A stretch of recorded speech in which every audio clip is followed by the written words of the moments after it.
हरे कृष्णा। संसार सर्पदष्टानां नराणां पापकर्मणां एकादशी उपवासेन सत्येवं सुखम भवेत्। अर्थात संसार रूपी सर्पदष्ट पापी मनुष्य समूह जब एकादशी के उपवास का पालन करते हैं तो वे तुरंत सुखी हो जाते हैं। वृंदावन के 6 गोस्वामियों में से एक श्रील रूप गोस्वामी पाद अपनी पुस्तक उपदेशामृत में साधना भक्ति के अनुकूल और प्रतिकूल क्रियाओं का वर्णन करते हैं। भक्ति की अनुकूल क्रियाओं से अर्थ है कि वो सब कार्य जिससे भक्ति करने में सहायता मिलती है। इसमें सम्मिलित है अधिक से अधिक हरे कृष्ण महामंत्र का जप करना, भगवान की दिव्य लीलाओं का श्रवण करना, भगवान का उच्चिष्ट ग्रहण करना, भगवान के श्री विग्रह की सेवा करना, भगवान के शुद्ध भक्तों का संग करना और भगवान के अति प्रिय अवसरों पर व्रत करना। भक्ति की इन अनुकूल क्रियाओं में से ही एक है एकादशी व्रत का पालन करना। वैदिक समय गणना के अनुसार हर एक मास में 2 पक्ष होते हैं, एक है कृष्ण पक्ष और दूसरा शुक्ल पक्ष। इन दोनों पक्षों की 11वीं तिथि को एकादशी तिथि कहते हैं। क्या आप जानते हैं कि एकादशी तिथि को माधव तिथि के नाम से भी क्यों जाना जाता है? क्योंकि वो हमारे माधव श्री कृष्ण को अत्यंत प्रिय है। जो कोई भी अपने जीवन के परम लक्ष्य को जानकर भगवान श्री कृष्ण को शीघ्रता से प्रसन्न करना चाहता है, एकादशी तिथि ऐसे साधक के लिए किसी भी वरदान से कम नहीं है। तो चलिए आज हम पौष मास के शुक्ल पक्ष में आने वाली ऐसी ही परम पावनी पुत्रदा एकादशी की कथा का श्रवण करते हैं। कथा आरंभ करने से पहले हम आपको बता दें कि पुत्रदा एकादशी की कथा को पढ़ने अथवा श्रवण मात्र करने से अग्निष्टोम यज्ञ करने का फल मिलता है। भविष्योत्तर पुराण में इस कथा का वर्णन आता है। एक बार युधिष्ठिर महाराज भगवान श्री कृष्ण से पूछते हैं, हे मधुसूदन, आपने पौष मास के कृष्ण पक्ष की एकादशी का वर्णन कर दिया, कृपया अब मुझे पौष मास के शुक्ल पक्ष में आने वाली एकादशी तिथि के विषय में बताएं। इस एकादशी की विशेषता क्या है और इस दिन भगवान के कौन से विग्रह की पूजा अर्चना करनी चाहिए? भगवान श्री कृष्ण ने उत्तर दिया,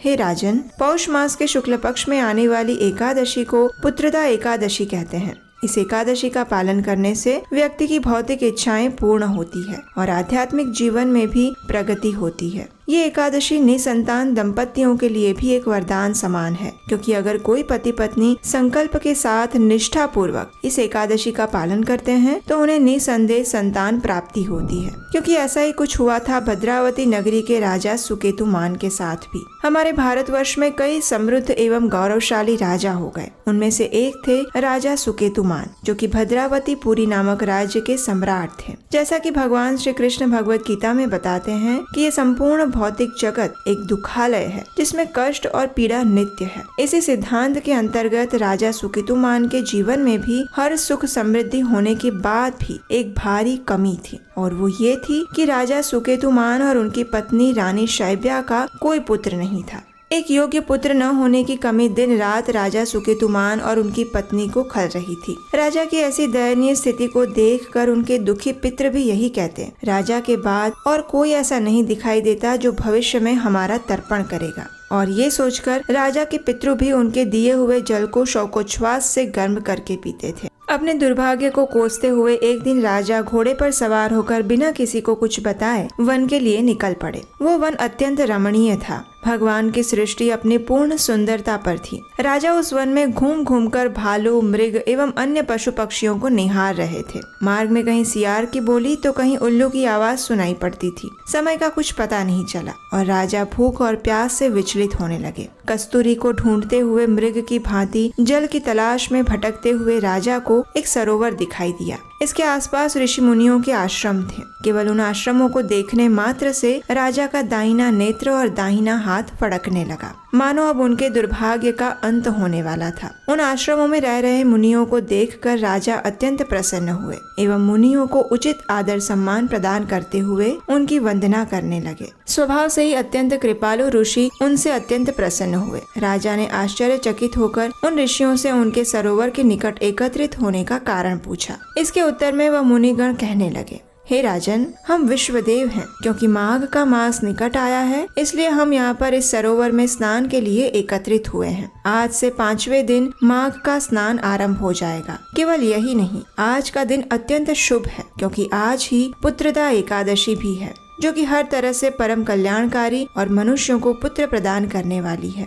जैसे ही राजा ने ये सुना तो उनके विस्मय की कोई सीमा नहीं रही। शीघ्रता से वह मुनियों से बोले, हे विश्वदेवगण, यदि आप मुझ पर प्रसन्न हैं तो कृपया मुझे पुत्र का वरदान दीजिए। राजा के इस निवेदन को सुनकर ऋषिगण ने कहा, हे राजन, आज पुत्रदा नामक एकादशी का शुभ दिवस है और यह व्रत पूरे संसार में विख्यात है। यदि तुम इस उत्तम व्रत का पालन करोगे तो भगवान केशव की कृपा से तुम्हें एक सुयोग्य पुत्र की प्राप्ति अवश्य होगी। इसलिए हे सम्राट, आप इस पुत्रदा एकादशी का श्रद्धा और नियम पूर्वक पालन करें। तो बस फिर क्या था, अपनी समस्या का समाधान होने की मनोकामना से राजा सुकेतुमान ने बड़े ही मन से, श्रद्धा पूर्वक और ऋषियों द्वारा बताए गए दिशा निर्देश अनुसार इस उत्तम पुत्रदा एकादशी व्रत का पालन किया। द्वादशी के दिन पारण करके उन मुनियों के चरणों में बारंबार मस्तक झुकाकर राजा अपने घर चले आए। एकादशी व्रत के फल स्वरूप राजा को एक तेजस्वी पुत्र प्राप्त हुआ, जिसने अपने सद्गुणों से राजा के संपूर्ण कुल को रोशन कर दिया। वो एक चक्रवर्ती सम्राट और धर्मनिरपेक्ष शासक बना। कथा का समापन करते हुए भगवान श्री कृष्ण ने कहा, हे धर्मराज युधिष्ठिर, जो भी व्यक्ति इस एकादशी व्रत का श्रद्धा पूर्वक पालन करता है उसे इस भौतिक जगत में हर प्रकार के सुख प्राप्त होते हैं और जीवन के अंत में वह आध्यात्मिक जगत को प्राप्त करता है। जो व्यक्ति इस कथा का श्रवण मात्र भी करता है उसे भी अग्निष्टोम यज्ञ करने का फल प्राप्त होता है।